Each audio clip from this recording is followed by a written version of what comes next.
अगला सैम हिंदी कक्षा में मैं सुनीति मिश्रा आप सबका हार्दिक स्वागत करती हूँ।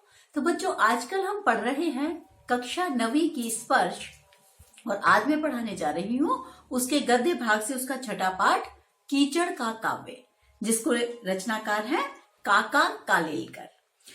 तो बच्चों, ये जो हमारा कीचड़ का काव्य पाठ है, इसमें लेखक ने कीचड़ के महत्व को दर्शाया है।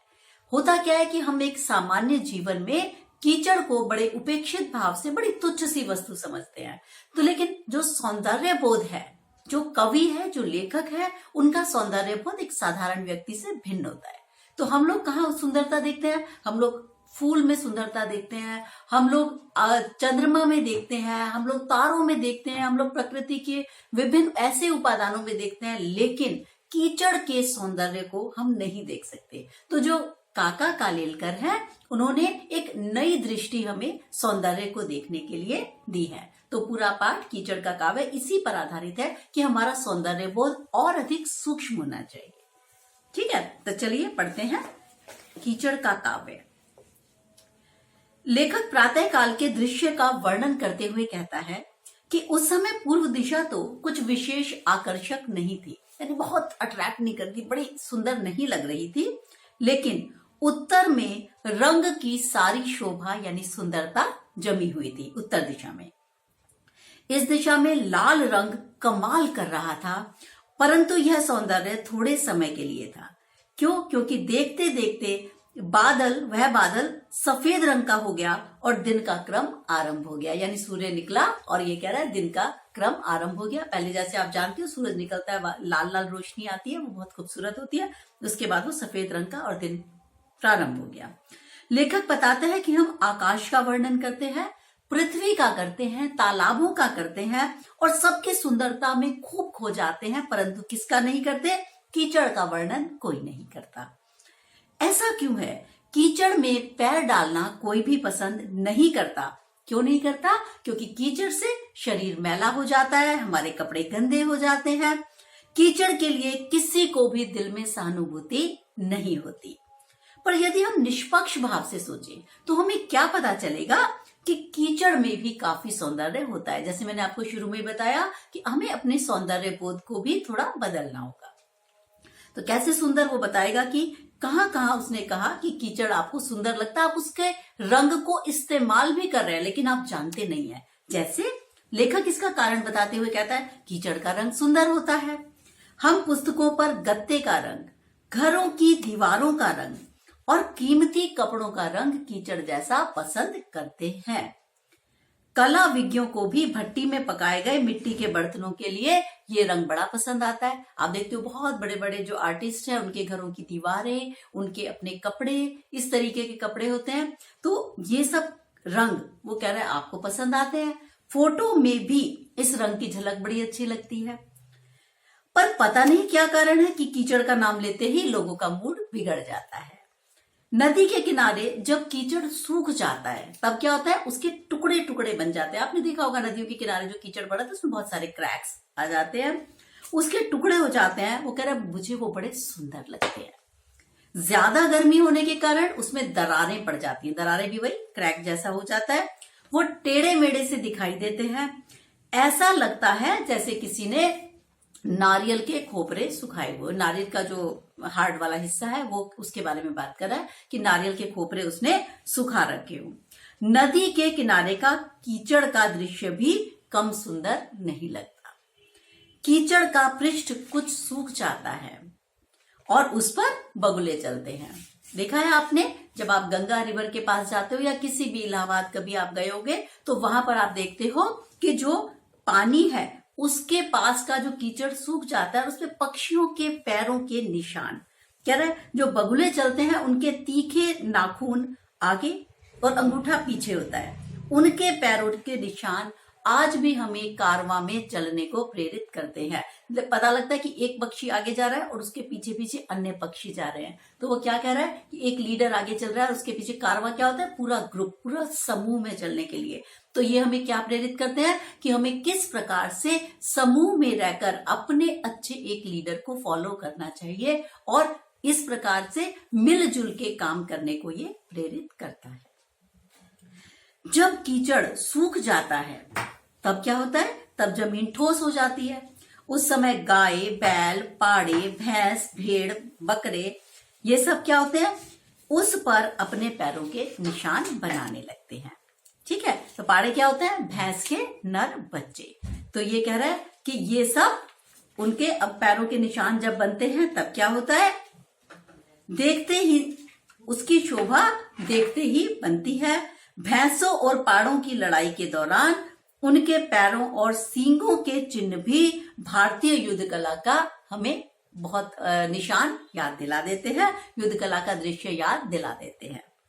कीचड़ का को देखने के लिए गंगा किनारे या सिंधु किनारे जाना चाहिए, और यदि इससे भी संतुष्टि ना हो तो सीधे खंबात यानी अरब की खाड़ी के पास जो है वो वहां पड़ते हुए पहुंच जाना चाहिए। और वहां पे क्या होता है, वहां मही नदी के मुंह के आगे जहां तक नजर जाती है कीचड़ ही कीचड़ नजर आता है।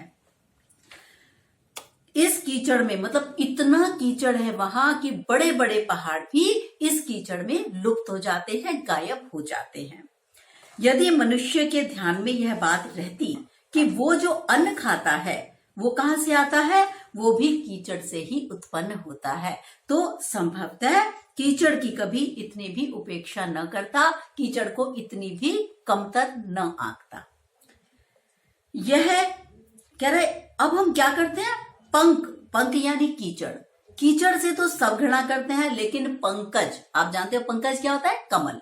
कह रहे पंख में, कीचड़ में उत्पन्न होने वाला कमल, उसको वो आपको बड़ा सुंदर लगता है, जो कि वो तो कीचड़ से ही उत्पन्न हुआ है। तो कह रहा है ये तुम्हारी मेरे को बड़ी अजीब बात लगती है। फिर पंकज शब्द सुनते ही हमारा मन पुलकित हो जाता है, हम खुश हो जाते हैं। तो जबकि पंकज कमल जो है वो कीचड़ से ही उत्पन्न होता है। कह रहा मेरे लिए बड़े आश्चर्य की बात है। कवियों के चित्त के बारे में कुछ भी कहना हमें बड़ा कठिन है, क्योंकि उनके पास हर बात के लिए अपना एक तर्क है।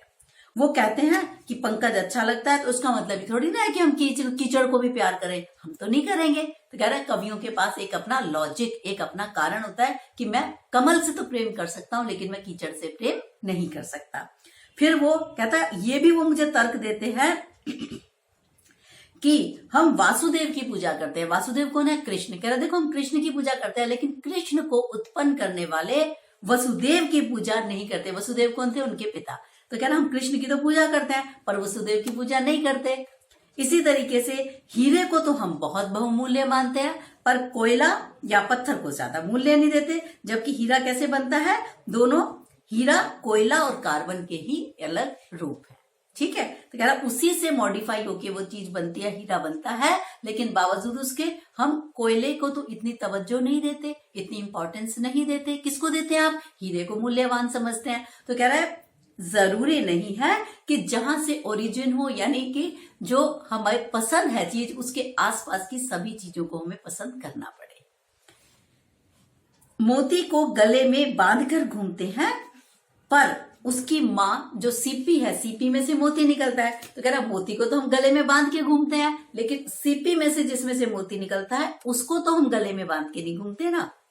तो इसका मतलब ये है कि एक अच्छी वस्तु से संबंधित अन्य चीजों को भी सम्मान मिले, ऐसा कोई जरूरी बात नहीं है।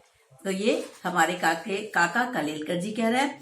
अगर अतः लेखक कवियों से इस विषय पर चर्चा न करना ही मैंने बेहतर समझा कि अगर उन्होंने मुझसे प्रश्न किया कि तुम्हें कीचड़ सुंदर लगती है लेकिन मुझे नहीं लगती, तो कह रहा मैं उसमें तर्क वितर्क तो नहीं कर सकता, लेकिन मैं ये जरूर कर सकता हूं कि अपनी आगे आने वाली पीढ़ी को इसके भी गुण गिनवा कर ये समझाऊं कि अपना सौंदर्य बोध वे और सूक्ष्म करें, अपने सौंदर्य बोध को वो और तीखा पैना करे, यानी उसको विस्तार दे। केवल ये नहीं है कि जो चमकदार चीजें हैं हम लोग सिर्फ उन्हीं की तरफ आकर्षित होते रहे, बल्कि क्या कहता है वो कि हर ऐसी चीज, केवल कीचड़ के लिए ही वो बात नहीं कहना चाहता, वो ये कहना चाहता है कि कोई भी ऐसी वस्तु जो देखने में बहुत सुंदर प्रतीत नहीं होती तुम्हें पहली बार में, हो सकता है कि उसको भी जब आप ध्यान से देखेंगे तो उसका सौंदर्य भी आपको आश्चर्यचकित कर सकता है, उसके सौंदर्य की तरफ भी आप आकृष्ट हो सकते हैं। तो अपना सौंदर्य बोध बढ़ाइए।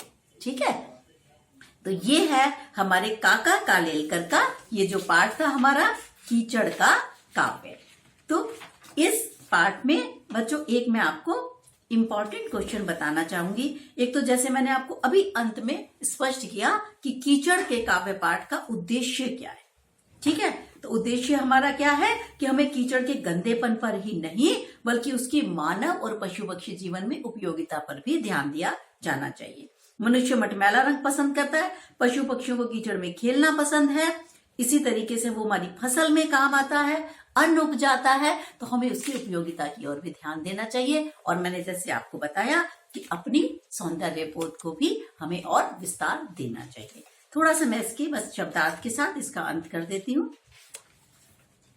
यथाक्रम क्रम के अनुसार जलाशय, तालाब, ठीकरा, मिट्टी के बर्तन का टूटा हुआ टुकड़ा, विज्ञ, जानकार, खोपरा मैंने आपको बताया था, नारियल का बना हुआ खप्पर, समतल जिसका तल बराबर हो, तटस्थता, निष्पक्षता। तो ये थे हमारे आज के शब्दार्थ। और अब हम मिलेंगे बच्चों आपको अगले पाठ के साथ। तब तक के लिए मुझे आज्ञा दीजिए। नमस्कार।